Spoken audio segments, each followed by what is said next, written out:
बहुत समय पहले की बात है। कासगंज नामक एक सुंदर सा गांव हुआ करता था। उस गांव में एक लकड़हारा रहता था जिसका नाम रामू था। रामू बहुत ही ईमानदार और मेहनती था। वह हमेशा अपने काम से खुश रहता था। उसके पास ज्यादा पैसे नहीं थे, लेकिन वह अपनी जिंदगी से संतुष्ट था। रामू के परिवार में उसकी पत्नी और उसके 2 बच्चे थे। रामू सेठ लालचंद के यहाँ लकड़ी काटने का काम करता था और लकड़ी काटने के बदले में सेठ लालचंद रामू को पैसे देता था, जिससे रामू और उसके परिवार का जीवन व्यापन होता था। सुमन, मैं काम पर जा रहा हूँ। आज बहुत देर हो गया है, तो तुम बच्चों को स्कूल छोड़ आना। जी, स्कूल तो मैं छोड़ आऊंगी, लेकिन मोनू और चिंकी पिछले 2 दिन से कह रहे हैं कि उनके स्कूल की टीचर स्कूल की फीस मंगा रही है। हाँ, तो जाकर दे आओ ना स्कूल की फीस। अजी कहाँ से दूं? आप जो पगार लाते हैं उसमें मुश्किल से तो घर चल पाता है। अब उतनी सी तनख्वाह में मैं बच्चों की फीस का इंतजाम कैसे करूं? अजी मैं एक बात आपको साफ साफ कह देती हूँ, आप सेठ लालचंद जी से पगार बढ़ाने की बात कहिए। दिन पर दिन खर्च बढ़ता जा रहा है। बाजार में अगर सब्जी लेने निकलो तो सब्जियों के दाम आसमान छू रहे हैं, और बच्चों की पढ़ाई का खर्चा, घर का खर्चा अब इतनी कम तनख्वाह में कैसे गुजारा होगा? ठीक है, मैं आज ही सेठ जी से थोड़ा पगार बढ़ाने की बात करता हूँ। इतना कहकर रामू काम पर चला जाता है।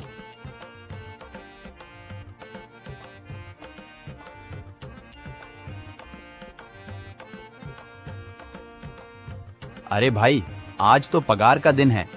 देखो, अब यह सेठ लालचंद कोई ना कोई लोचा जरूर करेगा। हमेशा कोई ना कोई बहाना बनाकर पगार कम कर देता है। और अगली बार तो मेरी आधी पगार काट ली थी, यह कहकर कि जो मैंने लालचंद जी से 200 रुपए उधार लिए थे, उसका ब्याज बढ़कर 1000 रुपए हो गया है। इसलिए मैं तुम्हारी पगार में से 1000 रुपए काट रहा हूँ। हाँ हरिया भाई, तुम एकदम ठीक कह रहे हो। ये सेठ लालचंद ना एक नंबर का चालाक और लालची इंसान है। एक तो दुगुना काम ले लेता है और बदले में पैसे भी पूरे नहीं देता। हाँ भाई, मेरे भी अगली बार सेठ लालचंद ने पगार काट लिए थे। मैंने बस 2 छुट्टी ली थी जब मेरी बिटिया बहुत बीमार थी, और इस लालचंद ने इस बात का फायदा उठाकर मेरी पूरी आधी पगार काट ली। हे भगवान, बस सेठ जी इस बार मेरी पूरी पगार दे दें। बच्चों के स्कूल की फीस भी भरनी है। ऐसे सभी लकड़हारे अपने काम पर लग जाते हैं। काम करने के बाद सेठ लालचंद के पास जाते हैं। सेठ जी, महीना पूरा हो गया है, हमें हमारी तनख्वाह दे दीजिए। देखो भाइयों, अभी मेरे पास तुम्हें देने के लिए पैसे नहीं है। अभी माल नहीं बिका है, सारा माल गोदाम में ही पड़ा हुआ है। कल या परसों तक तुम्हें तुम्हारी तनख्वाह मिल जाएगी। पर सेठ जी, अभी हमारे पास बिल्कुल पैसे नहीं बचे हैं। घर का भी सामान लाना है, बच्चों की फीस भरनी है। अरे मैंने कहा तो सही, 1-2 दिन और रुक जाओ, कल या परसों तक पैसे मिल जाएंगे। अभी मेरे पास पैसे नहीं है। सभी लकड़हारे निराश मन से अपने अपने घर आ जाते हैं। अजी क्या हुआ? इस बार कितना पगार मिला है? सुमन, अभी कोई पगार नहीं मिला। सेठ जी ने कहा है कि 1-2 दिन में पगार मिल जाएगा। पगार नहीं मिला? आपको तो पता है ना, बच्चों की फीस भरनी है। इनकी स्कूल टीचर ने आज साफ साफ चेतावनी दे दी है कि अगर कल फीस नहीं लाई तो बच्चों को घर पर ही बिठा लेना। अब बताओ मैं क्या करूं? मैं क्या करूं सुमन, यह सेठ जी समय पर कभी पैसे देते ही नहीं है। अब तो बस हम इंतजार के सिवा और कुछ नहीं कर सकते। 1-2 दिन की बात है, देख लेते हैं। ऐसे ही 2 दिन गुजर जाते हैं। 2 दिन बाद सेठ लालचंद सबको पगार देता है। अरे हरिया, ये ले अपनी इस महीने की पगार। सेठ जी, यह तो बस 2000 है। मैंने तो इस महीने 3000 तक का काम किया है। हाँ, काम तो किया है, लेकिन तूने 1-1 घंटे आराम भी तो किया है। ये पैसे उसी आराम के कांटे हैं। पर सेठ जी, आपने तो कहा था 8 घंटे काम के महीने में 3000 मिलेंगे, और मैंने तो 8 घंटे काम किया और 1 घंटे आराम। देख हरिया, मुझे ज्यादा हिसाब किताब न समझा। ये 2000 रख, अगर चाहिए तो, और अगर नहीं चाहिए तो कहीं और काम ढूंढ ले। बेचारे हरिया के पास उन पैसे को लेने के सिवाय और कोई रास्ता नहीं था। हरिया चुपचाप वह पैसे रख लेता है। रामू, ये लो तुम्हारे 2500 रुपए। पर सेठ जी, 2500 क्यों? मेरे तो पूरे 3000 बनते हैं ना। मैंने तो कोई छुट्टी भी नहीं की और ना ही कोई आराम।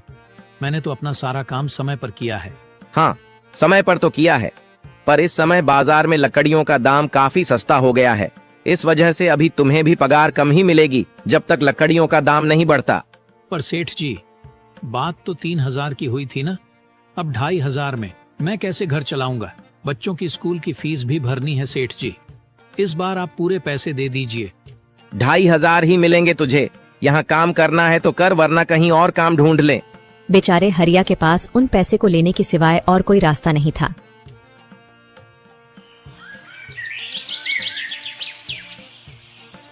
अरे भाई, यह सेठ लालचंद एक नंबर का बेईमान इंसान है। सारे पैसे अपने जेब में भर लेता है और बहाने बनाता है कि लकड़ियों के दाम सस्ते हो गए हैं। देख लेना, हम गरीबों की किसी न किसी दिन इसे जरूर हाय लगेगी। नहीं हरिया, ऐसे नहीं कहते। वह हमारे अन्नदाता है, आखिर उन्हीं के वजह से तो हमारा घर चल रहा है। अरे काहे का अन्नदाता? काम के पूरे पैसे तो देता नहीं है। पूरे महीने मेहनत करके भी क्या मिलते हैं? बस ये 2,000 रुपए, इसमें घर खर्च कैसे चलाएं? ऐसे तो हम कभी तरक्की नहीं कर पाएंगे। और हम कर भी क्या सकते हैं हरिया? हमें लकड़ी काटने की सिवा और कोई काम कहाँ आता है? और कोई काम खोलना भी चाहे तो उसके लिए हमारे पास इतने पैसे कहाँ हैं? अब जो भी हो, हमारा तो बस ये सेठ लालचंद ही सहारा है ना। कुछ देर बातें करने के बाद अपने घर की ओर निकल पड़ते हैं। जी आ गए आप। कितनी पगार मिला है? सुमन, इस बार सेठ जी ने बस 2,500 रुपए ही दिए हैं। बस 2,000? इतने में कैसे घर चलाएंगे? बच्चों की फीस में ही 1,000 रुपए निकल जाएंगे, फिर 1,500 में क्या क्या करेंगे? अब मैं क्या कहूँ सुमन, अब तुम्हें इसी में ही गुजारा करना होगा। तुम सबसे पहले बच्चों की फीस भर देना, इसके बाद बाकी का मैं देखता हूँ। अजी आप क्या देख लोगे? सेठ जी से पूरे पैसे तो मांगे नहीं गए आपसे? नहीं सुमन, मैंने सेठ जी से पैसों के लिए कहा था, पर सेठ जी ने साफ इनकार कर दिया और कहा, यह लेना है तो लो, वरना कहीं और काम ढूंढ सकते हो। मैं सोच रहा हूं कि लकड़ी काटने के बाद मैं कहीं और भी काम ढूंढ लूं। सेठ जी के यहां से काम करने के बाद मैं दूसरी जगह पर काम किया करूंगा, इससे कुछ ज्यादा आमदनी हो जाएगी। आज ही मैं सेठ जी के यहां पर काम करने के बाद और भी जगह काम ढूंढने जाऊंगा। इतना कहकर रामू काम पर निकल जाता है और जैसा कि रामू ने कहा था, वह लालचंद के यहाँ काम करने के बाद काम की तलाश में निकल जाता है। रामू पूरे गांव में काम ढूंढता है, दुकानों दुकानों पर जाकर लोगों से काम मांगता है, मगर हर जगह रामू को केवल निराशा ही हाथ लगती है। अंत में थक हार कर रामू वापस जाने लगता है। तभी वह देखता है कि अचानक बहुत सारे भैंसों का झुंड उसकी तरफ दौड़े आ रहा है। यह देखकर रामू बहुत डर जाता है। वह इधर उधर देखता है तो उसे एक गुफा दिखती है और वह गुफा में जाकर छुप जाता है। जब भैंसों का झुंड वहां से निकल जाता है, तब रामू की जान में जान आती है। हे भगवान, आज तो बाल बाल बच गया मैं, वरना आज तो मैं इन भैंसों के पैरों तलों तो कुचला ही जाता। पर यह मैं कहाँ आ गया? रामू यह सब सोच ही रहा था कि तभी उसकी नजर गुफा में रखी एक टोकरी पर जाती है। रामू उस टोकरी के पास जाता है।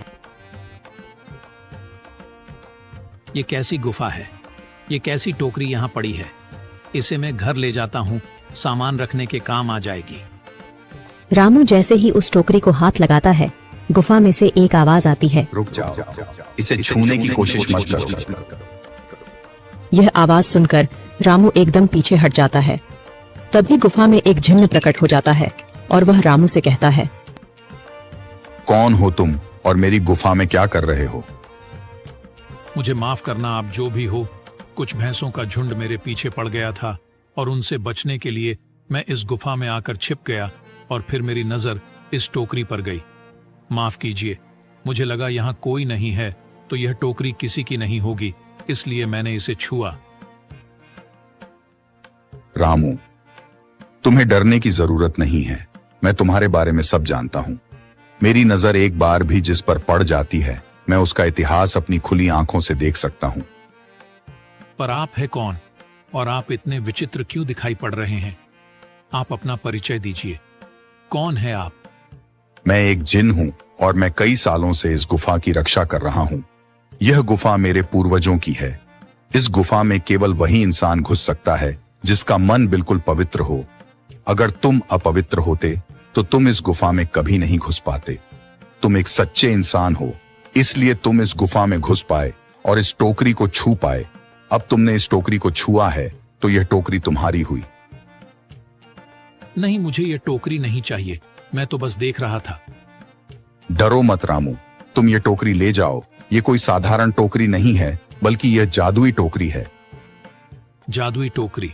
क्या यह वही जादुई टोकरी है जिसके बारे में हमारी दादी कहानी सुनाई करती थी कि किसी गांव में एक जादुई टोकरी हुआ करती थी और वह सबकी इच्छाएं पूरी करती थी? हाँ रामू, ये वही जादुई टोकरी है। अब तुम इस टोकरी के मालिक हो।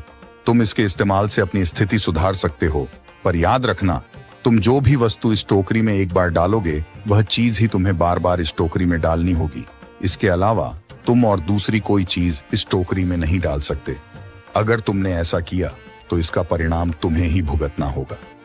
मेरी इस बात को हमेशा ध्यान में रखना और सोच समझकर बिना लालच किए इस टोकरी में वह ही सामान रखना जिसकी तुम्हें जरूरत हो।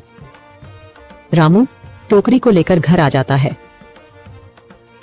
सुमन, ये देखो, ये मैं क्या लेकर आया हूँ। क्या लाए हो आप? बस ये एक टोकरी।